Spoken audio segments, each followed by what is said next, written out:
Harry Potter and the Code of Chivalry. Well, I'm going to assume that everybody is at least a little bit familiar with Harry Potter. I certainly hope you are. This web video that I'm about to present to you should also help you out a lot with your essay on medievalism. So we're moving into modern portrayals of King Arthur, and they're in some places you might not have thought to look before. And Harry Potter is one example. So there he is with the world of wizardry. Harry Potter's experiences at Hogwarts can be comparable to chivalric literature in a number of ways. Of course, he typically wields a wand rather than a sword. The weaponry is a little bit different, but the chivalric values are not. First of all, remember from our earlier discussions, we talked about franchise, the importance of birthright, and that is a really big thing in the Harry Potter novels. Confirming the significance of birthright to medieval chivalry, William Caxton explained in the epilogue of Lull's Book of Knighthood and Chivalry, a medieval book, that Lull's book is not for every common man to have, and Lull himself requires that knights must be taken of the natural nobility. Remember, Maurice Keene, who gave us our earlier definition of chivalry, describes franchise as the free and frank bearing that is testimony to the combination of good birth with virtue. While much of Rowling's series is devoted to questioning the necessity of pure blood as a requisite of wizard chivalry, Harry, who comes from a long line of prestigious and powerful wizards, nonetheless possesses an impressive birthright. He is known as the Chosen One. His parents are frequently referenced for their lineage. And yes, J.K. Rowling does question the importance of pure blood, considering that one of Harry's best friends, Hermione Granger, is a mudblood or someone not of pure blood. Still, blood franchise is a very significant issue. So is leadership. So as he learns the rules of the wizard world, we can see that those rules echo medieval books of chivalry, and Harry comes to resemble an Arthurian knight. Foremost, I think maybe Harry represents or resembles Percival. So let's think back to our early account of Percival, who was raised away from knighthood, just like Harry was raised away from the world of wizardry. Percival did not know his true lineage as a knight. Harry did not know his true lineage as a wizard. And so both of them, when they entered the world of knighthood and or wizardry, they had to learn the rules.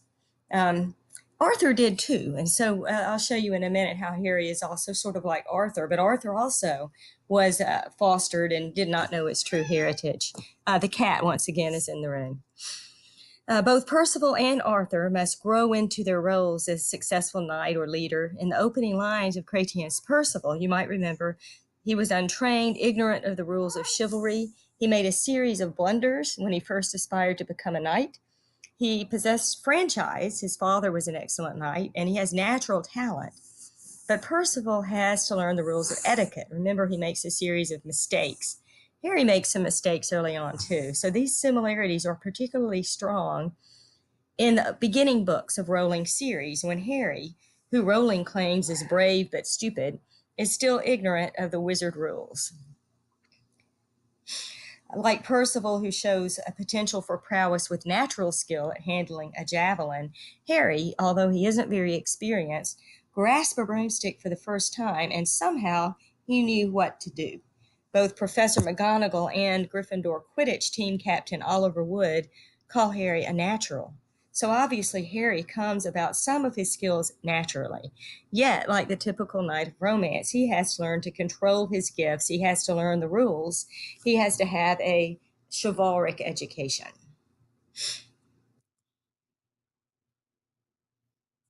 So let's play this little clip of Harry. Uh-oh, I have a typo. Learning how to fly on a broomstick. Here we go.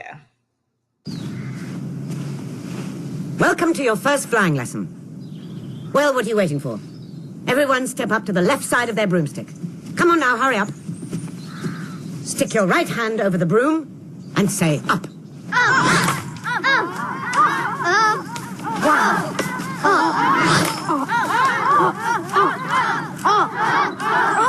With feeling.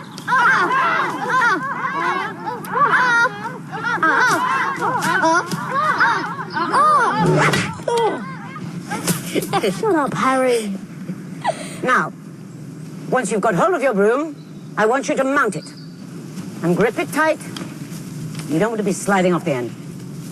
When I blow my whistle, I want each of you to kick off from the ground hard. Keep your broom steady. Hover for a moment. Then lean forward slightly and touch back down. On my whistle, 3, 2... Mr. Longbottom.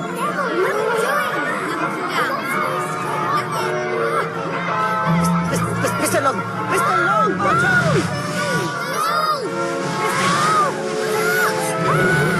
Come back down this instant!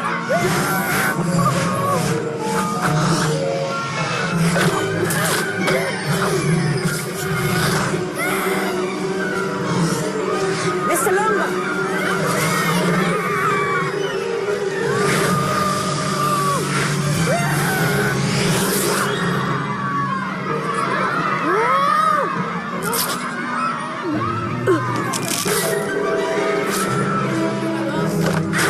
Everyone out of the way!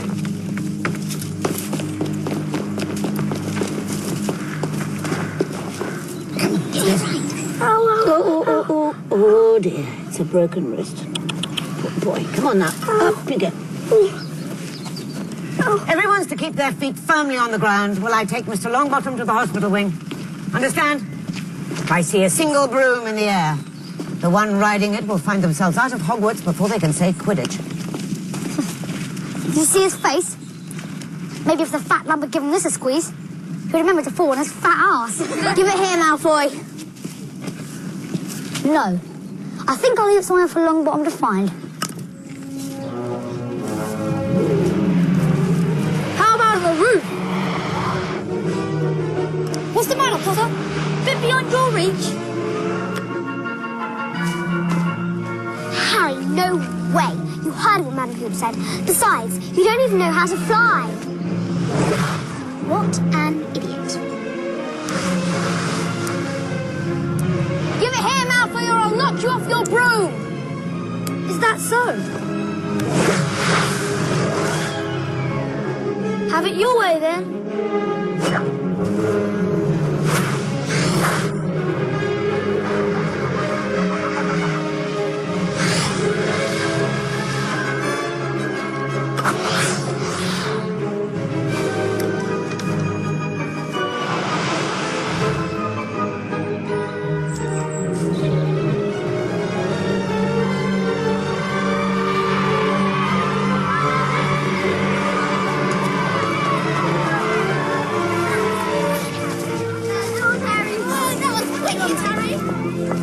Harry Potter,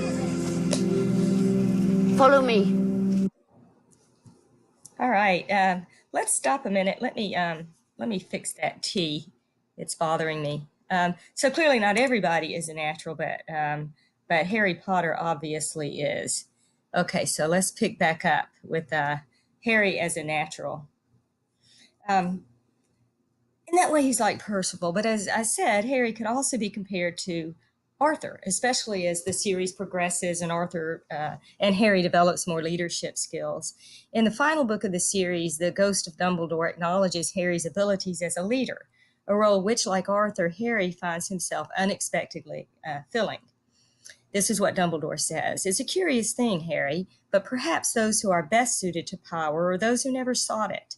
Those who, like you, have leadership thrust upon them and must take up the mantle because they must, and find to their own surprise that they wear it well. Harry's virtues as a leader, particularly his willingness to fight against Voldemort, accord with the virtues of the ideal leader described by the medieval writer Geoffroy de Charny. They were therefore chosen to be the first to take up arms, to strive with all their might, expose themselves to the physical dangers of battle in defense of their people and land. They were therefore chosen to give of their own freely and generously to men of worth. As Harry emerges as a leader and gradually understands the gravity of his situation, moral lessons become more complex, and also his use and understanding of weapons move beyond simple object lessons of the earlier book. So it definitely gets more complicated as the series progresses. Harry's early attainment of the sword of Gryffindor from the Sorting Hat provides him a moral lesson in identity. assuring him of his place in the House of Gryffindor. If you've read all of the series, you can note that his subsequent encounters with swords are more clearly keys to his moral development and his development as a leader. So here's a little scene where we can see Harry moving into the role of leader as he takes over and forms a group of students who are rebelling against Voldemort's forces. So little scene with Harry becoming a leader.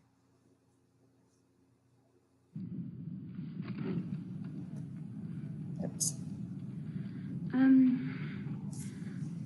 Hi. So, you all know why we're here. We need a teacher.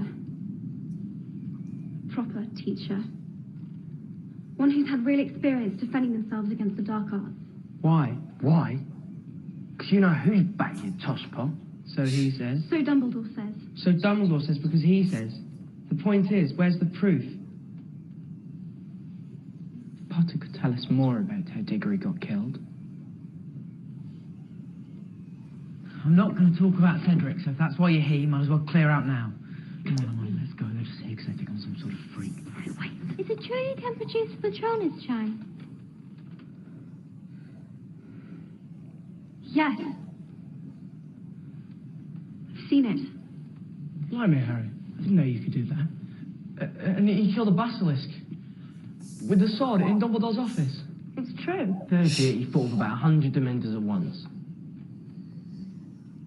And last year, he really did fight off you-know-who in the flesh. Wait. Look. It all sounds great when you say it like that, but the truth is most of that was just luck. I didn't know what I was doing half the time. I nearly always had help. It's just being modest. No, Hermione, I'm not. Facing this stuff in real life is not like school. In school, if you make a mistake, you can just try again tomorrow. But out there, when you're a second away from being murdered or watching a friend die right before your eyes, you don't know what that's like. Working hard is important, but there's something that matters even more. Believing in yourself. Think of it this way. Every great wizard in history has started out as nothing more than what we are now. Students. If they can do it, why not us? That's it for this lesson. Now, we're not going to be meeting again until after the holidays. So just keep practicing on your own as best you can. And well done, everyone. Great work. All right, there we go. Harry emerging as a leader, in the model maybe of Arthur. In other ways, he resembles Arthur too. But let's go. Okay, well, let's see if we can get out of this. Guess we have to see it through. There we go. Okay, another element in the Harry Potter series that echoes Arthurian literature is the function of prophecy. In Mallory, we saw a lot about prophecy. Arthur himself was born out of a prophecy. His birth and his leadership were prophesied. In Mallory, we saw one prophecy after another, the stories of Delenn and Balan. Of course, the biggest one is that Arthur would rule. Arthur was chosen one, and Harry Potter is similarly chosen one. Rowling alludes to the Siege Perilous, which was the reserved seat for Galahad at the Round Table. When Harry wonders, he's wondering why he's the chosen one and not Neville Longbottom, who it could have been. Had Voldemort chosen Neville, it would be Neville sitting opposite Harry, bearing the lightning-shaped scar and the weight of the prophecy, or would it? Would there then have been no chosen one at all, an empty seat where Neville now sat, and a scarless Harry? But Harry is, in the end, no Galahad. As she downplays franchise, Rowling downplays the significance of prophecy. In The Order of the Phoenix, Dumbledore, in words that mark a major difference between Harry and Galahad, points to Harry's personal will as the leading factor that will determine his ultimate defeat of Voldemort. So as Galahad is prophesied to attain the Grail, Harry is prophesied to defeat Voldemort. But here's where Dumbledore kind of dispels that. He tells Harry he has to fight Voldemort. Of course, you've got to, but not because of the prophecy, because you yourself will never rest until you've tried. Contemplating these words, Harry concludes that his own determination is crucial to successful completion of his quest, not prophecy. It was, he thought, the difference between being dragged into the arena to face a battle to the death and walking into the arena with your head held high. Harry reduces the prophecy to chance when he realizes that, in fact, the language really could have referred either to himself or Neville Longbottom, and that it really was more interpretation than franchise or fate. Nonetheless, prophecy appears a lot through the course of the novels, and here is a particularly memorable scene where one of Harry's professors, the divinity professor, has a moment where she delivers a prophecy to Harry. It's a little frightening. Here we go. Broaden your minds. You must look beyond the art of crystal gazing in the clearing of the inner eye. Only then can you see. Try again. Now, what do we have here? Oh, do you mind me trying? The grin. Possibly. My dear, from the first moment you stepped foot in my class, I sensed that you did not possess the proper spirit for the noble art of divination. No, you see, there. You may be young in years, but the heart that beats beneath your bosom is as shrewd as an old maid's, your soul as dry as the pages of the books to which you so desperately cleave.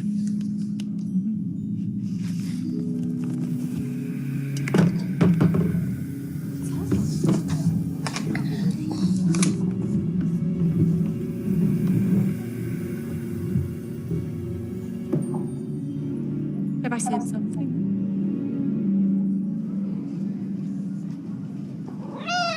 She's gone mental, Hermione has. I mean, not that she wasn't always mental, but now it's out in the open for everyone to see.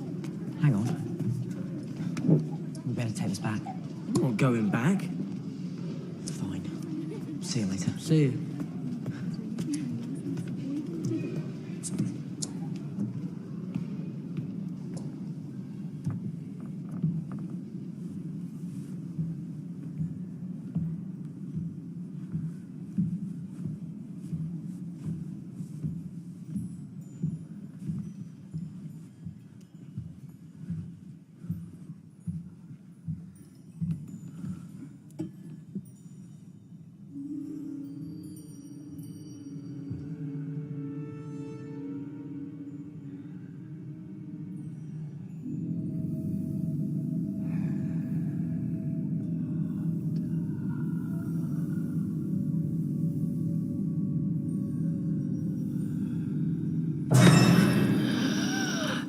Professor Trelawney. He will return tonight. Sorry? Tonight, he who betrayed his friends, whose heart rots with murder, shall break free. Innocent blood shall be spilt, and servant and master shall be reunited once more.